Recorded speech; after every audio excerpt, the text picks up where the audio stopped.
One of my favorite things about history as a subject is the idea that something old, be it an event, anecdote or article, can be new decades later for the individual discovering it for the first time. Such was the case when I came across the Superinvestors of Graham-and-Doddsville, an article penned by Warren Buffett for the Columbia Business Journal in May of 1984. This article outlined Buffett's value investing principles and highlights the abnormal, excess returns generated by a select group of investors who followed the value tenets espoused by Benjamin Graham and David Dodd. While Buffett and Charlie Munger, whose pre-Berkshire track record was among those highlighted, are ubiquitous even on Main Street, I was surprised that I had never heard of the other superinvestors highlighted in the article, all with track records at least as strong as Buffett himself. While looking into who these people were, one particular name caught my eye: Rick Guerin. Rick Guerin was a very successful value investor whose Pacific Partners Limited generated an overall partnership compounded gain of 22,000% against a compounded gain of 316% for the S&P 500 from 1965 to 1983 and was involved with Buffett and Munger in the early days of Berkshire.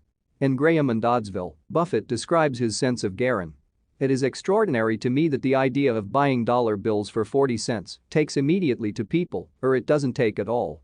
It's like an inoculation.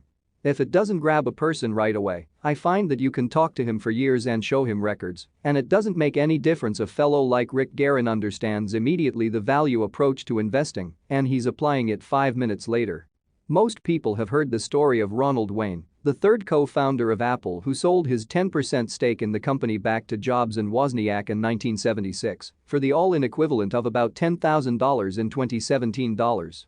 Unfortunately, it seems that Rick Guerin was the Ronald Wayne of Berkshire Hathaway, having sold his stake to Buffett in the early mid-70s for $40 a share. BRK.A stock price currently at $300,000 a share represents an opportunity cost of 750,000%. What caused Mr. Guerin to sell his stake in Berkshire? The below quote comes from a 2013 Morgan Housel interview of Monish Pabrai, who relayed Mr. Buffett's response to that very question.